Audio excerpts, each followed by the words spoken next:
तो dear student, आपका बहुत बहुत स्वागत है। आप देख रहे हैं मास्टर साहब और मेरा नाम है आयुष। तो स्टूडेंट, आज के इस वीडियो में हम लोग बात करेंगे कि संस्कृत का जो OMR शीट है उसको कैसे फिल करना है।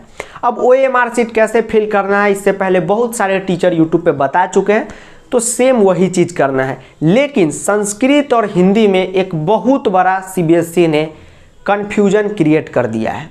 क्या क्रिएट कर दिया है, सो समझने की कोशिश कीजिए। अब देखिए स्टूडेंट, अगर आप बिना समझदारी के अगर आप जाएंगे संस्कृत का OMR शीट भरने और सीधा जाके वहाँ पे क्वेश्चन बनाएंगे, आता हुआ क्वेश्चन का भी आपका मार्क्स नहीं दिया जाएगा, क्योंकि सिस्टम जो है बहुत ज़्यादा पेचीदा बना दिया है ये CBSE।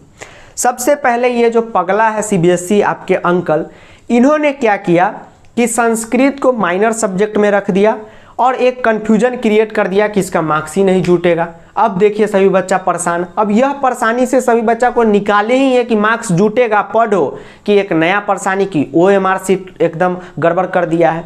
ठीक, तो जो बच्चे मुझे मैसेज कर रहे थे वो समझ गए होंगे कि सर किस बात पे वीडियो बना रहे हैं, और जिनको अभी तक पता ही नहीं है कि कन्फ्यूजन क्या है तो ध्यान से देखो क्या है। देखिए CBSE का बाबू आप OMR शीट देखेंगे, यह समस्या क्लास 10 में हिंदी वाले स्टूडेंट और संस्कृत वाले स्टूडेंट के साथ है। ठीक है, CBSE का जो OMR शीट है इसका जो नंबरिंग है इस प्रकार है, 1 2, फिर यहाँ पे अपना बॉक्स दिया हुआ है, ये समझ गए होंगे आप। ठीक है, ये हम बार बार नहीं लिखेंगे। ऐसे नंबरिंग करते करते यह जो नंबरिंग है यह कहाँ तक जाता है, यह नंबरिंग टोटल 60 तक जाता है, यानी कि 60 तक जाता है। अब यह कोई कमेंट नहीं कर दीजिएगा कि सर 10 के बाद सीधा 60 होता है, मतलब 10 11 12 13 60 तक जाता है।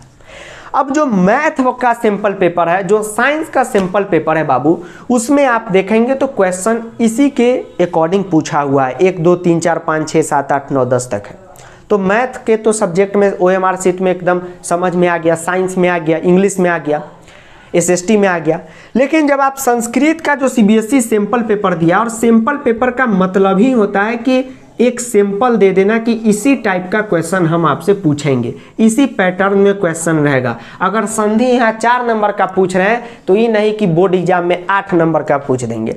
अब आप संस्कृत का सिंपल पेपर देखिएगा, मार्किंग स्कीम कुछ भी देखिएगा जो CBSE अंकल जी दिए हैं, तो अंकल जी ने पहला क्वेश्चन रखा है संधि का, और क्या किया है कि इसमें क्वेश्चन ऐसे है, 1 का 1, 1 का 2, फिर 1 का 3, फिर 1 का 4, 1 का 5, यह है पैटर्न। फिर 2 में समास है, ठीक, 1 का 1, 2 का 1, फिर 2 का 2, 2 का 3 और 2 का 4, इसी तरह 3 4 5 करते करते 10 तक यह जाता है पैटर्न।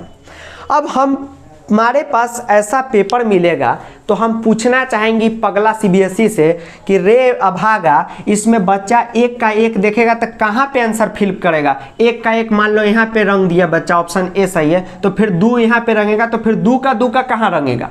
तो यह एक बहुत बड़ा कन्फ्यूजन है, और यह कन्फ्यूजन संस्कृत में भी है और हिंदी में भी है।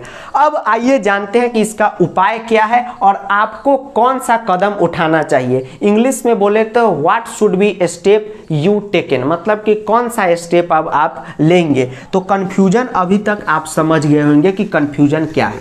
अब ध्यान से देखिएगा स्टूडेंट, जो बात हम बताने जा रहे हैं, हो सकता है कि आपका क्वेश्चन, उससे पहले एक और खास बात बताएंगे, सबको खबर कर दीजिएगा प्लीज, हाथ जोड़ रहे हैं, क्योंकि हे बाबू देख लो कितना भी पढ़ के जाओगे, ठीक, और गलती कर दीजिएगा OMR शीट में, सारा पढ़ाई बर्बाद हो जाएगा, 2 4 नंबर आ जाएगा, पूरा दिमाग आपका खराब हो जाएगा, पढ़ने के बाद भी मार्क्स नहीं आएगा, ये पगला CBSE की वजह से। इसलिए एक एक बच्चा को खबर कर दीजिएगा इस बात की, यह नहीं कीजिएगा कि वीडियो शेयर कीजिएगा, आप खुद से खबर कर दीजिएगा।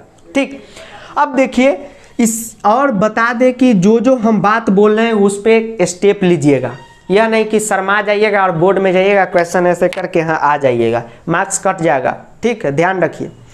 तो इसके पहला क्या उपाय हो सकता है कि क्वेश्चन जो है वह आपको सैंपल पेपर के अकॉर्डिंग ना पूछे। अब घबरा गए sir question out of syllabus आएगा, नहीं, मतलब नंबरिंग उस प्रकार से ना करे। नंबरिंग आपका संस्कृत का पेपर का जस्ट लाइक मैथ हो, 1 2 3 4 5 6 7 8 9 10 इसी तरह 60 तक जाए। और मैथ में जैसे चैप्टर का क्वेश्चन आया तो यह क्लियर नहीं ना करता है कि किस चैप्टर का है, तो वह भी क्लियर ना करे सीबीएसई। और शुरू से 5 क्वेश्चन किसका रहे, संधि का रहे। और क्लियर नहीं भी करेगा तो कौन प्रॉब्लम है, संधि का क्वेश्चन आएगा तो देख के पहचान नहीं लेंगे कि संधि है, ठीक। अपना अपना सब दोस्त को नहीं पहचान लेते हैं, पहचान लेते कि नहीं, तो संधि पहचान लिए। फिर ऐसे समास रहे और इसी तरह यह कारवा बढ़ता चल जाए। कारवा मतलब यह जो लाइन बढ़ता चल जाए और भाषिक कार्य पे जाके खत्म हो, तब तो कोई परेशानी ही नहीं है। 6 नंबर पे समास होगा, आंसर में दे देंगे, ठीक। यह इसका एक उपाय हो सकता है। दूसरा उपाय है कि 1 से 5 संधि दे, यहाँ पे लिख दे ऐसे संधि, फिर यहाँ पे लिख दे समास और क्वेश्चन 6 से नंबरिंग शुरू करे। यह इसका एक उपाय हो सकता है। लेकिन अगर हो सकता है कि एक अलग अब दूसरा क्या ऑप्शन हो सकता है कि संस्कृत और हिंदी का एक अलग ओएमआर सीट बने, लेकिन अगर बनाता सीबीएसई तो पहले ही बता देता, जो नहीं बताया ये भी एक कन्फ्यूजन है। तो अब होता क्या है स्टूडेंट, सो समझिए, एग्ज़ाम लेने से पहले जो होता है सीबीएसई में जितने भी मतलब एग्ज़ाम होते हैं तो रूम में ही एग्ज़ाम होते हैं, कहीं पहाड़ पे तो होते नहीं हैं। तो वहाँ पे क्या होते हैं कि एक गार्ड साहब रहते हैं रूम में, मतलब कि कौन बच्चा चीटिंग कर रहा है नहीं कर रहा है उसको पकड़ने के लिए। इंग्लिश में क्या बोलते हैं, इन्विजिलेटर, कुछ इसी प्रकार का बोलते हैं ना। तो उनको सारी बात बता दी जाती है, एग्ज़ाम से पहले उनका ट्रेनिंग होता है, ठीक, मीटिंग होता है, ट्रेनिंग होता है, उनको समझाया जाता है कि बच्चे को कैसे बताना है। तो जब आप संस्कृत या हिंदी का एग्ज़ाम देने जाए तो निश्चित तौर पे आप उनसे कांटेक्ट कीजिए। जब क्वेश्चन मिल जाए तो आप खड़े होके बोलिए, अगर ऐसा कन्फ्यूजन है कि सर यहाँ तो 1 है 2 है 3 है, हमारे क्वेश्चन में ऐसे नंबरिंग है, हम ओएमआर सीट पे कैसे फिलअप करेंगे, वह आपको गाइड कर देंगे, ठीक। तो यह है बिना पूछे, यह नहीं कि डायरेक्ट गए एग्जाम में क्वेश्चन आ रहा है तो एकदम खुश हो गए, एकदम 1 का 2, 2 का 3, 4 का 5 एकदम खुश होके लगा रहे, ऐसा नहीं करना है। उसके बाद बात बता दें कि सीबीएसई का जब भी एग्ज़ाम होता है तो उससे पहले स्कूल के प्रिंसिपल का मीटिंग सीबीएसई ऑर्गेनाइज कराती है रीजनल लेवल पे। रीजनल लेवल जैसे हमारे बिहार का रीजनल है पटना, समझ लीजिए हर एक राजधानी लेवल के जितने भी स्कूल होते हैं उनको बुलाती है, या कोई बड़े बड़े क्षेत्र है जैसे हमारे यहाँ मुजफ्फरपुर में भी रीजन है सीबीएसई का, तो उसको बुलाती है, ठीक। और बैठक करके समझाती है कि हम एग्ज़ाम ले रहे हैं और कैसे कैसे क्वेश्चन पूछेंगे, कैसे मार्क्स देंगे और कैसे ओएमआर सीट भरना है, ठीक। तो आपके स्कूल के भी प्रिंसिपल को इस बात की पूरी जानकारी होगी, तो आप उनसे भी कांटेक्ट कीजिएगा कि कैसे बनाना है, ठीक। स्कूल के प्रिंसिपल मीटिंग अटेंड नहीं किए होंगे तो वाइस प्रिंसिपल किए होंगे, आप उनसे पूछ सकते हैं, या आपके स्कूल के टीचर होंगे उनका मीटिंग हुआ होगा उनसे पूछ सकते हैं। तो एक ही बात हम कहेंगे कि यही उपाय है। हो सकता है क्वेश्चन ऐसे रहे, नहीं तो हिंदी और संस्कृत का एग्जाम ओएमआर सीट पे ना हो, डायरेक्ट पेज पे लिया जाए और आप बहुत शांति से ऐसे 1 का ऐसे ख, फिर 2 का ऐसे ग, जैसे ट्रेडिशनली एग्जाम होता आ रहा है वैसे हो। तो एक अभी भी कन्फ्यूजन पूरा बना हुआ है, ठीक। हम भी बहुत सारे स्कूल के प्रिंसिपल से बात किए तो उन्होंने बोला कि अभी मीटिंग नहीं हुआ है, लेकिन कुछ कुछ स्कूल के मीटिंग हो रहा है सीबीएसई के पास, तो उनको पता होगा।